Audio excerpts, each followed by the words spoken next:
publiko. Radyo Pilipinas. Radyo publiko.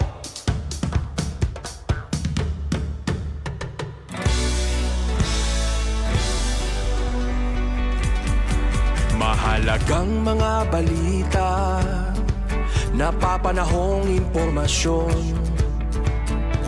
Kami ang inyong gabay pag may bagyo at sakuna. Serbisyo ng gobyerno kapag may nangangailangan. Mga proyekto ng Pangulo, damang-dama ang pagmamahal niya. Tulay ng mga hinaing, ang problema ng bayan ating lulutasin. Tulay sa himpapawid, tulay ng pagbabago.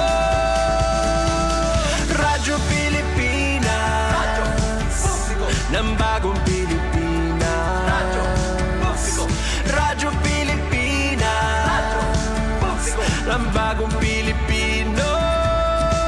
Mga proyekto ng Pangulo, damang-dama ang pagmamahal niya. Radyo Pilipinas, Radyo Publiko, ang boses ng Pangulo.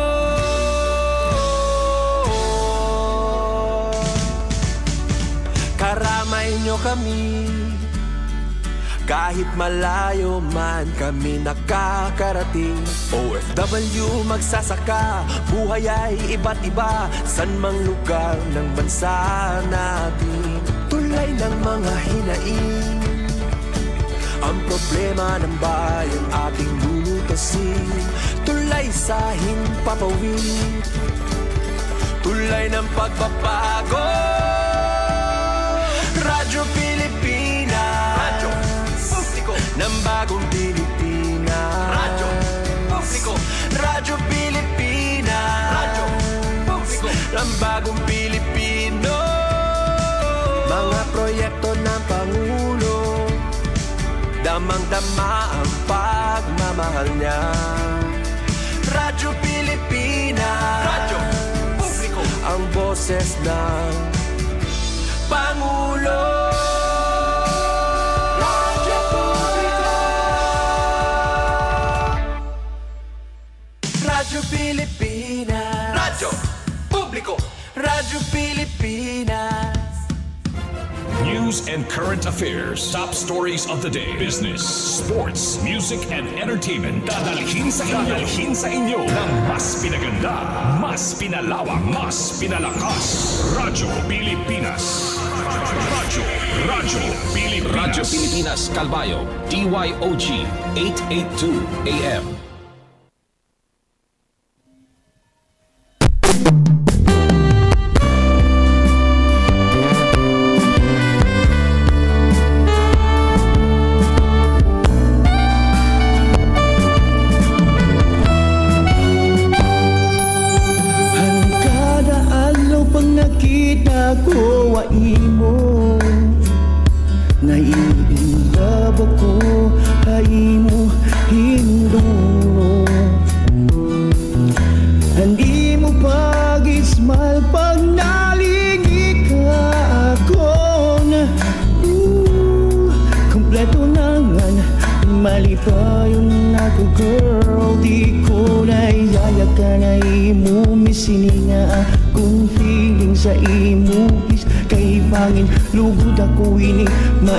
Mawara, matunawan akong mga wishes. Ang imo miss, pangandoy kong makaupod ko ikaw ngalat kalagas ko. Pero kay nagalang, guda ko ay imo. Bangin diri ka akong siguradohan. Kada adlaw pag nakita ko ay imo. Nai-in love ako, ay imo hinduro. Hindi mo pag-ismal pag nalingi ka akon. Kompleto na nga, malipayon ako girl. Anakon heart nga nanimo. heart magkamay araw ta in spark we will be together until the dark to tell you babe till death do us part ang akong heart nga nanimu heart magkamay araw ta in spark we will be together until the dark to tell you babe till death do us part ikaw mula ang higong maumis sad dili ko good ikaw na gunig me misplace bisan mawala laguti sigurado mamimiss sanglit sugat kaguda akong kaimportante you know that babe you're the dream of my life someday we'll be together you and I maybe on that time kompleto nangan malipayon ako girl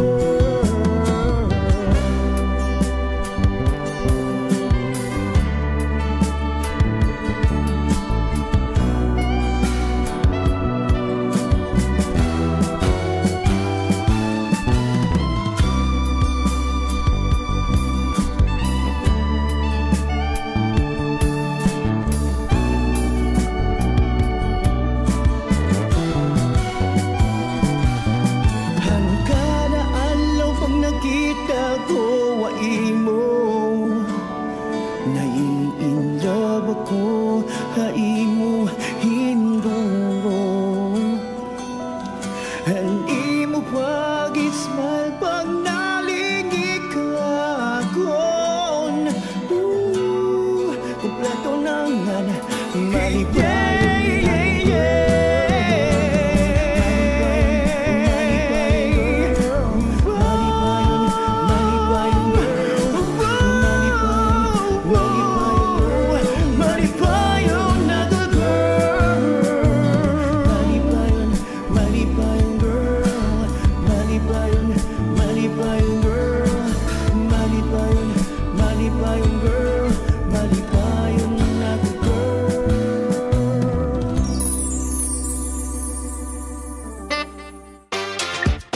Balitaan, kwentuhan, Chismisan at updates dinhi lang sa 13th Hour Avenue sa Radyo Pilipinas, Calbayog.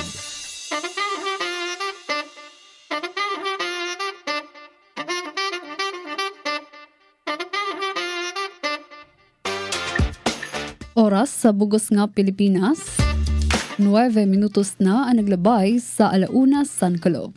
Yes, good afternoon mga kasangkayan. Welcome back sa naton Tambayan on Air, 13th Hour Avenue. Kaupod naton sa Master Control, si Ramonet Perito ngan Engineer FMB, ngan sangaran sa naton Acting Station Manager Hinaro Navalon. Ako ang iyong makakaupod, Charmaine Perito Balvez.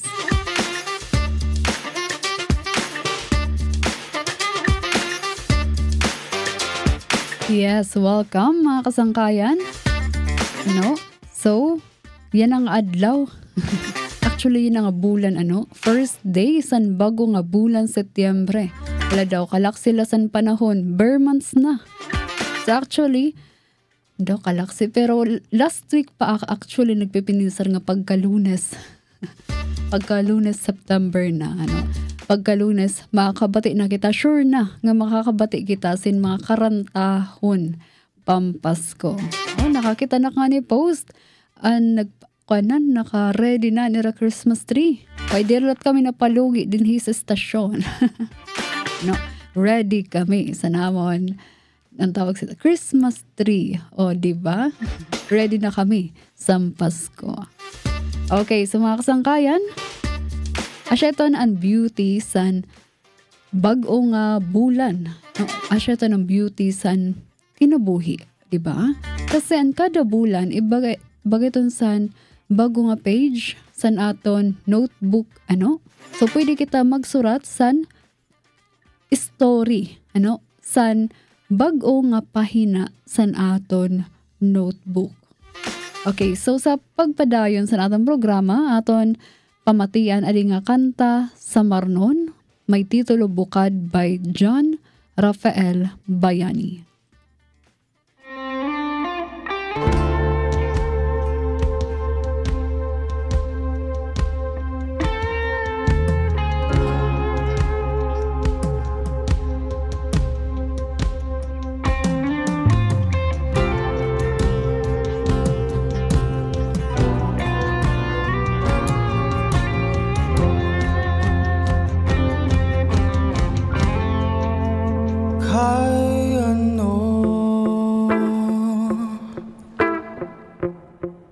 Usa ako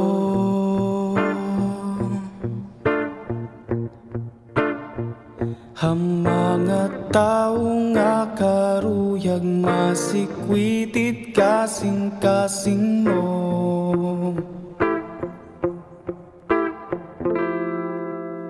Tuod ba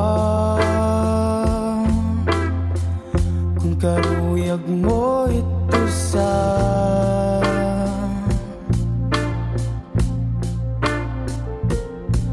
babayi himuon mong tanan kung maruyag lahiya.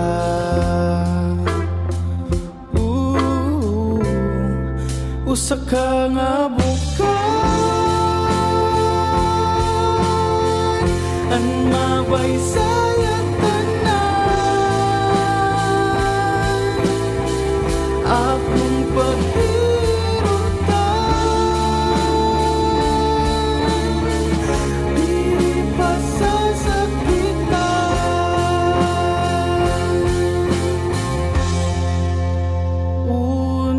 God,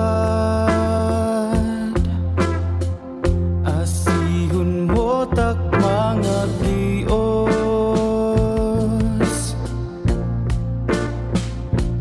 mga siplat nga magtamis, handughan ging bibiling ko.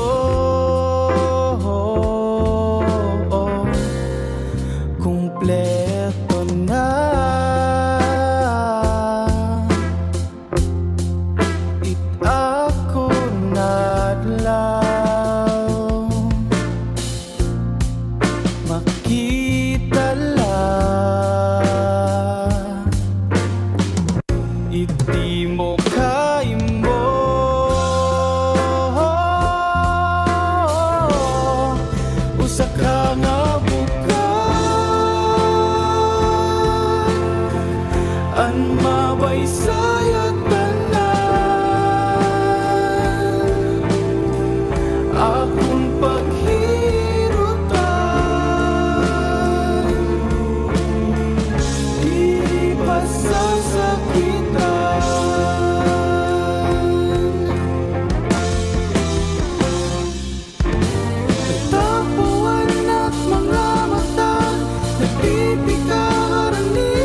ang mabaysayat tanan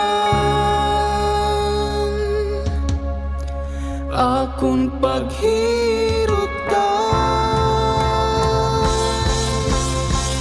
diri pa sa sakitan. Oras naton mga kasangkayan, 15 minutos na ang naglabay sa alauna san kulop. Kita mabalik kahumanlasan pipira nga mga pahibaro. News and current affairs, top stories of the day, business, sports, music, and entertainment. Dadalhin sa inyo ng mas pinaganda, mas pinalawak, mas pinalakas. Radyo Pilipinas. Radyo Pilipinas Calbayo, DYOG 882 AM. Itinuloy na po natin ang zero balance billing. Libre po. Ibig sabihin, ang serbisyo sa basic accommodation sa ating mga DOH na ospital, wala nang babayaran ang pasyente. Po, ang dami pong challenge, hindi po namin alam kung saan namin kukunin, ganon, nag-iisip kung paano namin mababayaran. Siyempre po, masayang-masaya, super saya po dahil na zero billing po kami. Opo, malaking ano po talaga, malaking tulong po. Mabilis lang din po. Bayad na ang bill ninyo. Uulitin ko, wala nang kailangan bayaran ng pasyente basta sa DOH Hospital dahil bayad na po ang bill ninyo. Naiyak ako kasi sobrang saya. Maraming salamat po, Mr. President Bongbong Marcos Jr. Hindi kami nagkamali ng taong ihinalal. Time to celebrate kulturang Pinoy. Tradisyon, musika, sining, literatura at iba pa. Anything and everything fun and Filipino. Ito ang Pinoy Kultura. There was a time when going to the wet market, we had a durable and dependable companion, always by our side. The Bayong. It is a kind of bag that is originally and proudly Philippine-made. Ginagamit natin ng madalas simula pa ng Spanish era.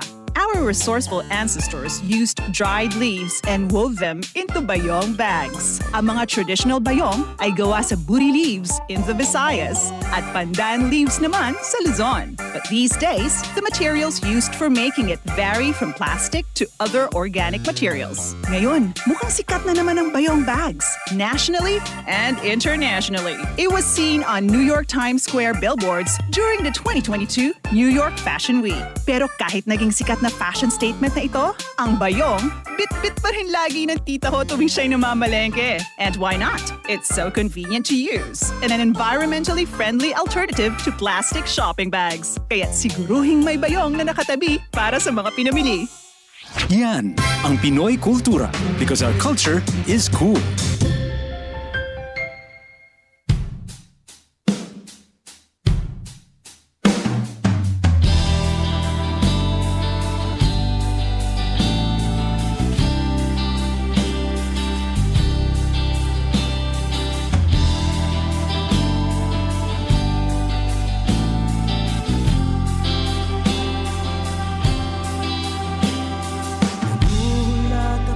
Katubang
kasi ikaw ang ginbibining.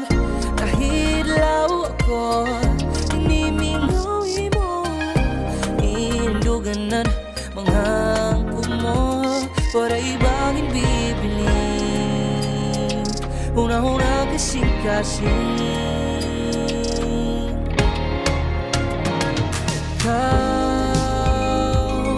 ikaw ang ginungaraw, makaupod nga da, ngarat kasta, di rin na bibiling pa, sabi, pamatiin na, uwinta kong kasing-kasing, ingayak ka, paray na iba,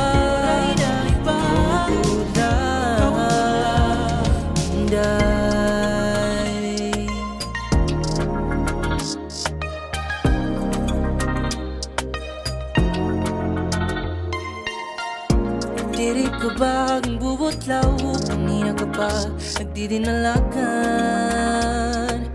Ako muna-huna, diri na untang nagbinalik-balik. Ano na ba ini? Kamaragad,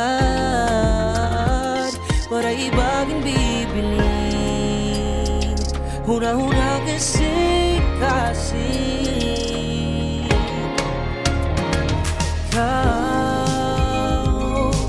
ikaw ang ginungaraw, makaupod nga da, ngarat kasta, di rin na bibiling pa, sabi, pamatiin na, uwinta kong kasing-kasing, ingayak ka, waray na iba, bukod lang, inday.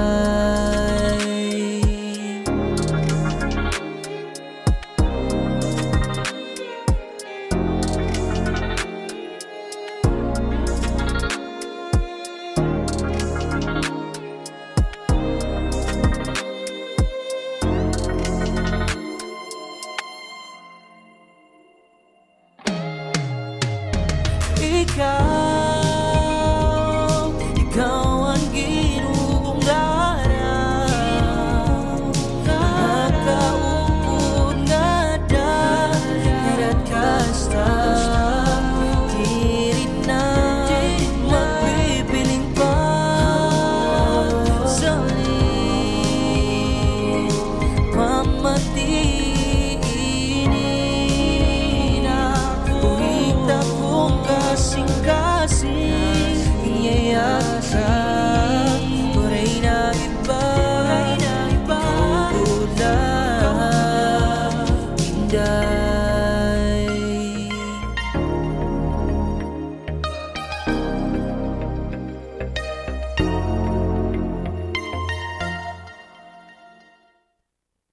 Thirteenth Hour Avenue sa Radyo Pilipinas, Calbayog.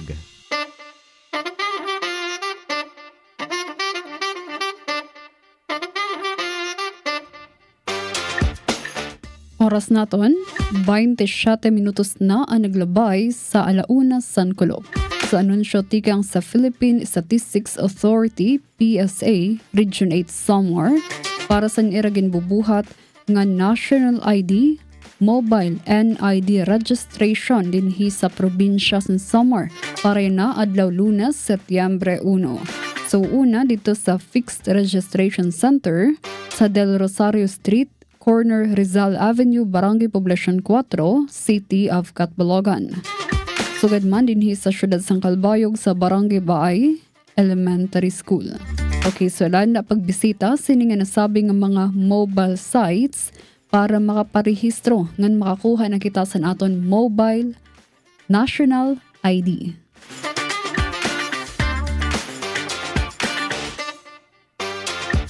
Anunsyo, tigang naman sa City Agriculture Office. So, dinhi na sa syudad sang Calbayog, may dagita bubuhaton. Yan ang bugos nga semana. All-in-one festive market. Bangketo di Calbayog. So, tinikangan niya na adlaw Lunes, Setyembre 1, kutob yan na Viernes, Setyembre 5, kada alas 4, San Kulop kutob alas 11 san gabi. Abrido ini, nga night market alanda pagbisita sa Nihaga Park, Rizal Monument Site. So may dagita sin 10-9 nga mga partisipante, mga learning sites for agriculture LSAs, farmers cooperatives, agri-fishery enterprises, sugad man mga local farms, no? Suportahon naton ini nga mga local products as dinhi sa syudad San Calbayog. So again, bisita kita. Yan ang semana, no? Tinikangan September 1. Yan na adlaw Lunes, kutob Viernes, Setyembre 5. Tikang 4 p.m. to 11 p.m. dito sa Nihaga Park, Rizal Monument Site. Okay, oras naton 29 minutos na ang naglabay sa alauna San Kulop. Kita mabalik kahumanlasan pipira nga mga pahibaro. News and current affairs. Top stories of the day. Business, sports, music, and entertainment. Dadalhin sa inyo ng mas pinaganda, mas pinalawak, mas pinalakas. Radyo Pilipinas. Radyo Pilipinas. Radyo Pilipinas Calbayog, DYOG 882 AM. Garantisadong solusyon at aksyon ang handog sa iyo ng bagong Pilipinas Presidential Action Center. Sundin lang ang mga sumusunod para makakuha ng appointment. Para sa wala pang eGov PH app account, panoorin ang video para malaman kung paano gumawa ng account. Kung meron ng account sa eGov PH app, mag-login dito. Saka hanapin ang online registration tab para sa bagong Pilipinas Presidential Action Center. Pindutin ito para makita ang available na government services. Piliin ang serbisyo na iyong kailangan mula sa listahan. I-upload ang requirements ng serbisyong kailangan mo. Pumili ng petsa at oras kung kailan nais pumunta sa bagong Pilipinas Presidential Action Center. I-submit na ang iyong application at bigyan ng pagkakataon na ma-review ang iyong isinumiting requirements. Hintayin ang QR code para sa kumpirmasyon ng iyong schedule. Makakatanggap ka ng text message para malaman kung naaprubahan ito. Sakaling hindi ito maaprubahan, makakatanggap ka rin ng text message para ipaalam ang kulang na requirements sa kasubukang mag-register ulit. Kung nakatanggap na ng kumpirmasyon, maaari nang pumunta sa bagong Pilipinas Presidential Action Center sa napiling schedule, dala ang QR code at ang mga isinumiting requirements. Huwag kalimutang dumating sa itinakdang araw at oras ng iyong appointment. Pinapaalala rin na siguruhing may kumpirmadong schedule bago pumunta sa bagong Pilipinas Presidential Action Center para maiwasang magpabalik-balik. Simple at user-friendly ang pagpapa-appointment dito, kaya huwag nang mangamba dahil sa bagong Pilipinas Presidential Action Center, tulong ay abot kamay na. This is a public service announcement. Alamin, ito ang walang pasok guide batay sa DepEd Order No. 37 Series of 2022. Sa panahong may bagyo, automatic na walang pasok for all levels sa mga lugar na may nakataas na Tropical Cyclone Wind Signal o TCWS No. 1, 2, 3, 4 at 5. Automatic suspended naman ang klase at trabaho kung ang TCWS ay inilabas sa oras na nagsimula na ang klase. Para sa mga lugar na hindi kabilang sa TCWS, ngunit nakararanas ng malakas na hangin o ulan, nakadepende kay Mayor o kay Governor ang desisyon sa suspensyon. Tandaan, sakop lamang ng DepEd Order na ito ang levels K-12 sa mga pampublikong paaralan, ngunit may option naman ang mga pribadong paaralan, state or local universities and colleges na sundin ito. This is a public service announcement. Public service announcement from PBS, Presidential Broadcast Service, and Radyo Pilipinas. 13th Hour Avenue sa Radyo Pilipinas, Calbayog.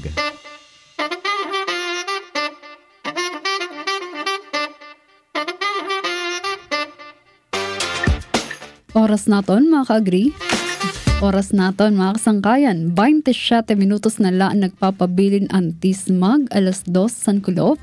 kamupadayon paghihapon nga namamati dinhi sa atong programa 13th Hour Avenue dinhila sa DYOG Radyo Pilipinas Radyo Publiko Calbayog. Okay nga para naman sa update sang kamutangan san panahon para na adlaw Lunes, adi si Sir Daniel James Villamil, weather specialist tikang sa DOST Pag-asa Sentral. Para sa buwan ng Setyembre, ito yung ating mga inaasahang track ng mga posibleng bagyong mamuo or pamasok ng ating PAR. So for September, 2 hanggang 4 na bagyo or tropical cyclones ang ating inaasahan. So makikita natin dito sa image na ito yung mga usual track sa tinatahak ng bagyo for this month base sa ating climatology. Itong unang track ay isang recurving track. So posibleng mamuo yung bagyo na ito sa northeast or dito sa eastern boundary ng ating PAR. Patuloy itong gagalaw generally westward and then magre-recurve northward. So ang tinatawag natin or ang tawag natin para sa mga track ng bagyo na ito ay recurving. So mananatiling malayo yung mga bagyong ito sa ating bansa. At patungo yung track dito sa northern boundary ng ating PAR or northeastern boundary ng ating PAR towards sa area ng Japan. So yung mga bagyong ganito yung track, inaasahan natin na maliit yung chance na magkaroon ng direktang epekto sa ating bansa at less likely rin ito na palalakasin o paiiralin yung ating southwest monsoon o yung hanging habagat. Ito naman pangalawang track natin ay isa ring recurving track. So posibleng mamuo sa silangang boundary ng ating PAR. Gagalaw generally northwestward patungo naman sa northwestern boundary ng ating area o area of responsibility towards sa bahagi ng Taiwan. So recurving track rin ito, pero as compared sa unang track, yung track na ito mas mataas yung tsansa na magkaroon ito ng epekto sa ating habagat. So more likely ito na palalakasin yung ating southwest monsoon. So yung pangatlo naman nating track ay isang landfalling track. Posibleng yung movement ito generally northwestward pa rin, no? Pero posible itong maglandfall over extreme northern Luzon area towards the area of Hong Kong or mainland China. At sa pang-apat naman nating track, landfalling track rin ito, possible landfall over the southern portion of Luzon patungo sa area naman ng Vietnam. So para sa buwan ng Setyembre, nasan pa rin natin yung pag-iral ng habagat. Kaya kung may bagyo tayo, kahit na mananatiling malayo ito sa ating bansa, especially kung yung track ng bagyo na ito ay kamukha itong pangalawang track, asahan natin yung posibleng paglakas na ating southwest monsoon. So maulang panahon na ating posibleng maranasan sa kanlurang bahagi ng ating bansa sa case na ito. At para naman sa ating latest satellite images, huling namata nitong low pressure area na ating minomonitor kaninang madaling araw sa layong 695 kilometers silangan ng Daet sa may Camarines Norte. So nananatiling maliit yung tsansa ng nasabing low pressure area na maging isang ganap na bagyo within the next 24 hours.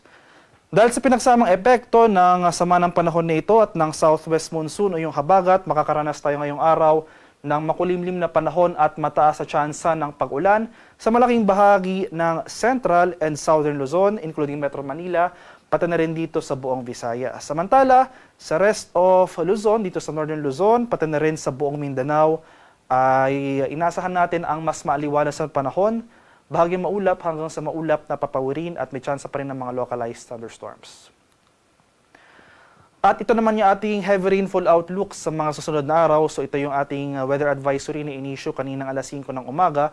Dahil sa epekto ng low pressure area, saan pa rin natin yung 50 to 100 millimeters na pag-ulan na posibleng maranasan dito sa silangang bahagi ng Southern Luzon. So sa mga lalawigan ng Quezon at Camarines provinces, asahan natin yung mga pag-ulan na dulot ng low pressure area. Dahil naman sa habagat, itong kanlurang bahagi ng Mimaropa at Western Visayas, makakaranas rin ng significant rainfall. So dito sa area ng Palawan, Occidental Mindoro at Antique, asahan natin yung 50 to 100 millimeters na pag-ulan. Pagsapit naman bukas, mababawasan na yung mga malalakas sa pag-ulan na dulot ng low pressure area dito sa eastern section ng Southern Luzon. Mababawasan na rin yung mga pag-ulan na dulot ng habagat sa areas ng Mimaropa at Western Visayas. So starting tomorrow, itong lalawigan na lamang na Occidental Mindoro ang posibleng makaranas ng 50 to 100 millimeters na mga pag-ulan. Kaya sa mga nabagit na lugar, today until tomorrow, patuloy po tayong maging handa sa mga banta ng localized floodings, especially sa mga urbanized areas o yung mga low-lying areas at yung mga lugar na malapit sa mga ilog o dalampasigan. Posible rin yung mga landslide o yung mga pagguho ng lupa sa mga bulubunduking lugar at yung mga highly susceptible areas. At ito yung ating magiging lagay ng ating panahon ngayong araw for Luzon. So dito sa area ng Metro Manila at malaking bahagi pa ng Luzon, makakaranas sa makulimlim na panahon. So isa-isahin po natin, dahil sa epekto ng low pressure area, makakaranas tayo ng makulimlim na panahon at mga kalat-kalat na pag-ulan, pagkulog at pagkidlat dito sa area ng Bicol Region, sa lalawigan ng Quezon, sa mga lalawigan rin ng Bulacan at sa May Rizal. Samantala sa nalalabing bahagi ng Central Luzon, including Metro Manila, nalalabing bahagi ng Calabarzon at buong Mimaropa, makakaranas rin tayo ng makulimlim na panahon. Dulot naman yan ng southwest monsoon o yung hanging habagat. So makikita natin, no, silangang bahagi ng Luzon, makakaranas ng mga pag-ulan dulot ng low pressure area. Samantala itong western sections ng Luzon makakaranas naman ng mga pag-ulan na dulot ng habagat. Kaya patuloy po tayong maging handa at alerto sa mga flooding or landslides over these areas, lalong-lalo na kung continuous yung mga pag-ulan na ating mararanasan. Sa nalalabing bahagi naman ng Luzon, so for northern Luzon and the rest of central Luzon, or for most of northern Luzon, so Ilocos Region, Cordillera at Cagayan Valley ay fair weather ang ating inaasahan ngayong araw, bagyang maulap hanggang sa maulap na papawirin at may tsansa pa rin ng mga biglaan at panandaliang pag-ulan na dulot ng thunderstorms. Sa areas ng Palawan, Visayas, pati na rin sa Mindanao, magpapatuloy nga yung mga pag-ulan na dulot ng habagat dito sa buong Palawan at buong Visayas. Samantala, sa nalalabing bahagi ng mga areas na ito, so sa buong Mindanao, ay generally fair rin ang ating inaasahang panahon. So, maaliwala, simula umaga to tanghali, pero maghanda pa rin tayo sa mga pag-ulan na dulot ng thunderstorm, especially sa hapon hanggang sa gabi. So, mapapansin po natin, no, mababawasan yung mga pag-ulan na dulot ng habagat dito sa northern portion ng Mindanao. So, umiiral pa rin yung habagat over these areas, dito sa Zamboanga Peninsula, northern Mindanao at Caraga, pero as compared to kahapon, mababawasan na yung mga sustained na mga pag-ulan. Pero maghanda pa rin tayo sa mga banta ng flooding or landslides. At sa kalagayan naman nating karagatan, walang gale warning na nakataas at banayad hanggang sa katamtamang pag-alon ang mararanasan sa malaking bahagi ng ating bansa. Para naman sa ating 4-day weather outlook, so ito yung mga inaasahan nating panahon sa mga susunod na araw. So muli itong low pressure area na ating minomonitor, malit yung tsansang maging bagyo within the next 24 hours. Yung paggalaw nito ay generally northwestward or pahilagang kanluran patungo dito sa karagatan sa silangang bahagi ng Central Luzon. So hanggang bukas, magpapatuloy yung mga pag-ulan na dulot ng habagat at ng low pressure area na ito dito sa Central Luzon, including Metro Manila, Calabarzon, Mimaropa at sa buong Visayas. Pagsapit naman ng Miyerkules, mababawasan na yung mga pag-ulan over Central and Eastern Visayas, magsisimula na yung mga pag-ulan over Northern Luzon. So for Wednesday or sa araw ng Miyerkules, asahan natin yung maulang panahon over Ilocos Region, Cordillera, Central Luzon, including Metro Manila, sa area ng Calabarzon, Mimaropa, Western Visayas at Negros Island Region. Pagsapit naman ng Huwebes hanggang sa Biyernes, mababawasan na yung mga pag-ulan over Visayas and most of Southern Luzon, pero magpapatuloy yung mga pag-ulan na dulot ng habagat dito sa may Ilocos Region, sa may area ng Cordillera, Central Luzon, at dito sa kanlurang bahagi ng Mimaropa, dito sa area ng Palawan. Kaya sa mga sunod na araw, patuloy po tayo mag-monitor ng mga localized advisories na ini-issue ng ating mga Pag-asa Regional Centers dahil posible pa rin yung mga tsansa ng localized thunderstorms. So ito yung mga malalakas sa pag-ulan sa bandang hapon hanggang sa gabi. So kahit panandalian lamang yung mga pag-ulan na ito, kung may kalakasan, posible pa rin ito magdulot ng mga pagbaha o pagguho ng lupa. Haring araw sa Manila. 13th Hour Avenue sa Radyo Pilipinas Kalbayog. Thank you, Sir Daniel James Villamil, Weather Specialist, tikang sa DOST Pag-asa Sentral, para paghatag sa aton sa update sa kamutangan sa panahon.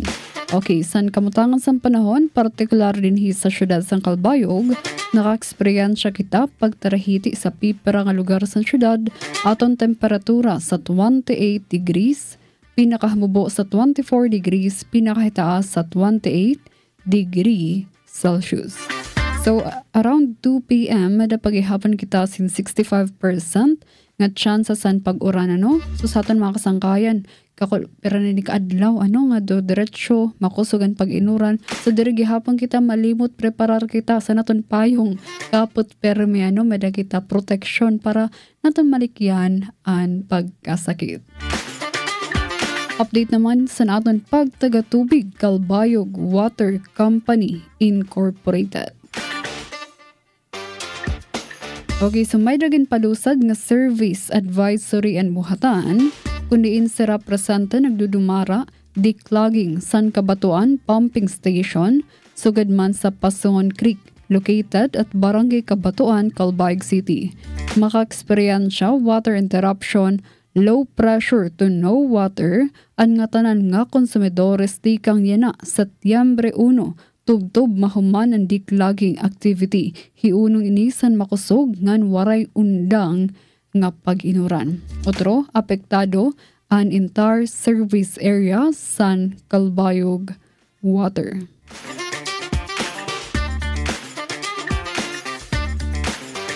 Update naman sa pagtaga-kuryente. Unahon naton sa Melco 1 sa madalot sa ragin palusad nga power advisory kundiin buwas adlaw Martes, Setyembre 2, ikang 8:30 a.m. to 5 p.m. magkulog pa ini nga pagkaparong san kuryente. Apektado ang mga barangays along Purok 5, Barangay Nihaga,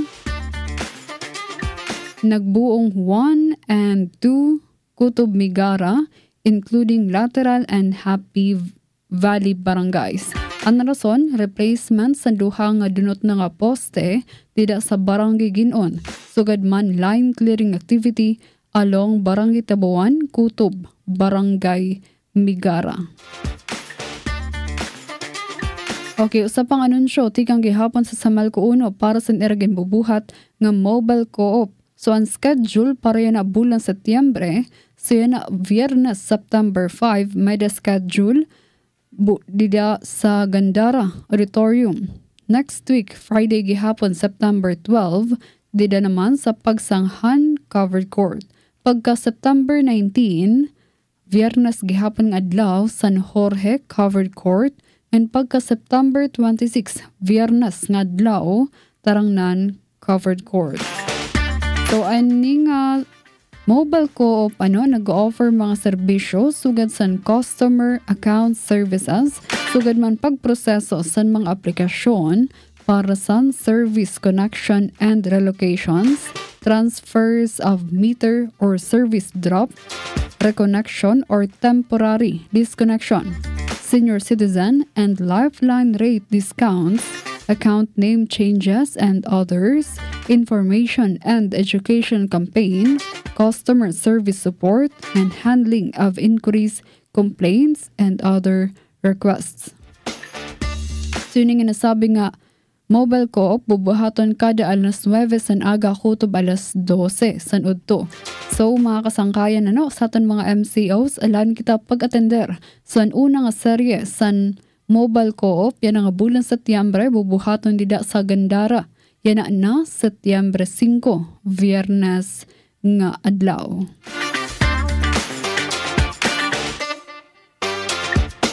Bisita naman kita sa Melco 2. Okay, so good news sa mga MCOs, waray service advisory nga ginpalusad hiunong san pagkaparong san kuryente. Pero of course, sa mga MCOs nga waray pa makapagbayad san power bill, may da scheduled pag-disconnecta san linya san kuryente. So yan nga bugos nga semana may da schedule sa Santa Rita, Basay and Marabot area. Biyahe naman kita sa Northern Samar pagtaga kuryente nor sa Melco. Sa pang good news sa mga MCOs, waray service advisory nga ginpalusad ang buhatan hiunong san pagkaparong san kuryente. Okay, oras naton. 13 minutos na lang ang nagpapabilin ang tismag alas 2 san kulop.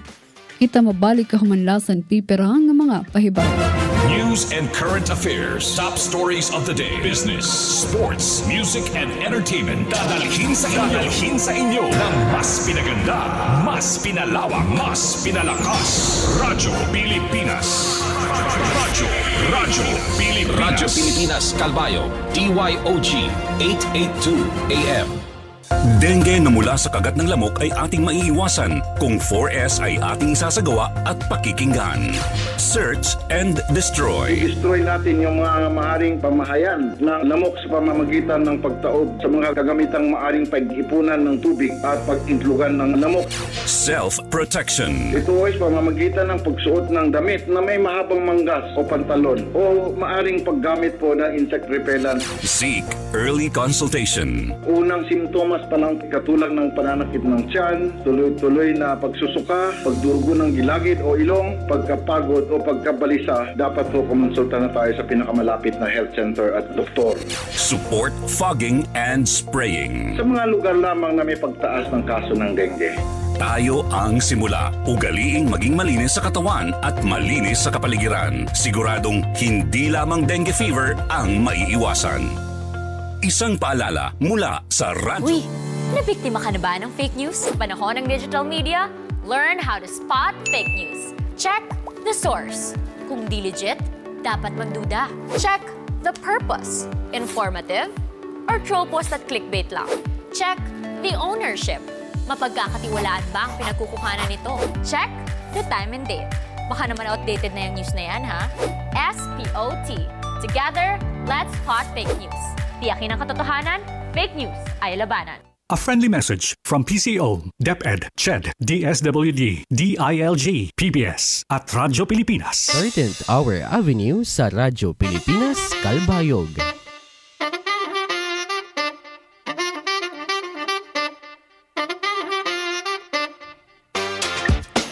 Oras naton mga kasangkayan, 10 minutos nila ang nagpapabilin anti-smog, alas 2 San Colop. Okay, so may kita didi, pipera nga updates pare ng adlaw, syahan sa naton mga update. Mga senior citizens, top priority sa NCSC. Ngan sabi nga ahensya, todo kayod para sa health ug dignified aging.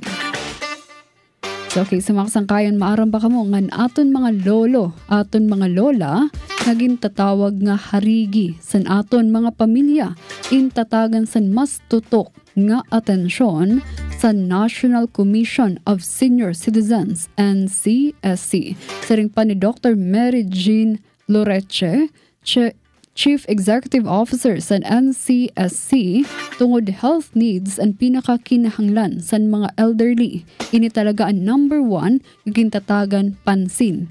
Yan na nga mga panahon. Kung tutuusin la, diri sapat o kulang ang 1,000 pesos na social pension kada bulan para sa pagpalit mga bulong, mga check-up o adlaw nga gastuson san aton mga lolo, san aton mga lola. Sanglit naman, todo yan na ang mga pitad san NCSC o iba nga mga programa. Paano?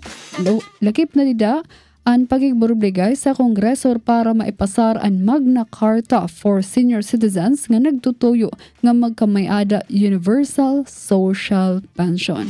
And adi pa, mga kasangkayan, maupay nga balita, ginduduso nira ang Senior Parents Welfare Act ni Senador Ping Lacson, pati naluwat ang MediCard nga may sulod nga 1,000 pesos nga allowance pan maintenance medicines kada bulan sa aton mga lolo, sa aton mga lola. Saring pa ni Dr. Loreche, tanan ini para masiguro ang gintatawag nira nga dignified aging with a purpose para sa haros 12 million nga mga senior citizens sa bugos nga nasod Pilipinas.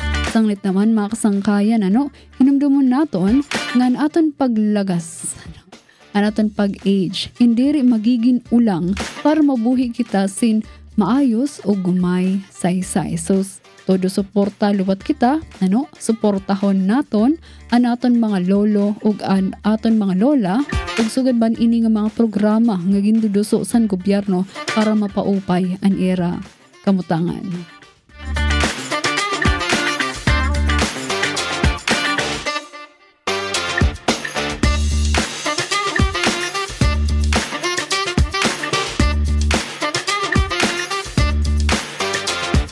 Sa ito ni kaduha nga update, ngan katapusan nga update, pare na nga adlaw.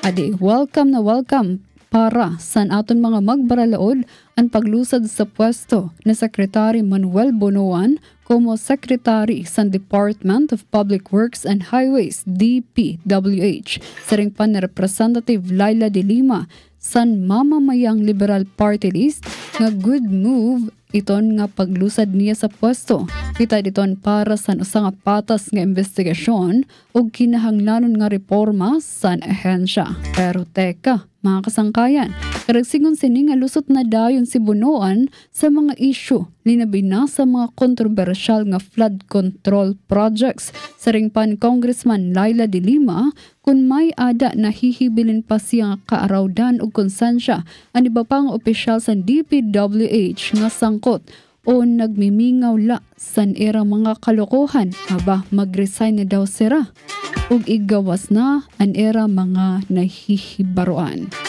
Samtang ginkalipay naman ni Bacolod Lone District Representative Alvi Binetes ang resignation ug ang pagka-assign na Secretary Vince Dizon como bag-o nga DPWH Secretary. Sa ring paniya, perfect daw si Dizon para igpatuman ang cleanup drive sa sulod sa ahensya.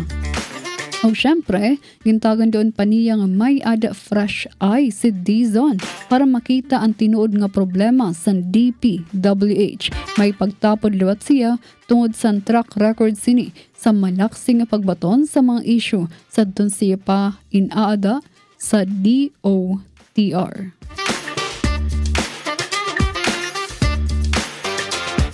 Oras naton mga kasangkayan. 5 minutos na lang nagpapabilin ang Tismag, 2:00 San Culo. Bueno mga kasangkayan, di na nagtatapos sa naton storya. Magkita-kita naman kita buwas nga adlaw Martes, Setyembre 2, 2025, ikang 1 p.m. to 2 p.m. sa lain na liwat nga edisyon sa naton programa. Nakaupod naton sa Master Control si Ramonet Perito ng Engineer FMB ngan sangaran sa aton Acting Station Manager Hinaro Navalon. Ako liwat ng iyo nakaupod Charmaine Perito Balvez. Day 244 over 365 days. Happy Monday. News and current affairs. Top stories of the day. Business,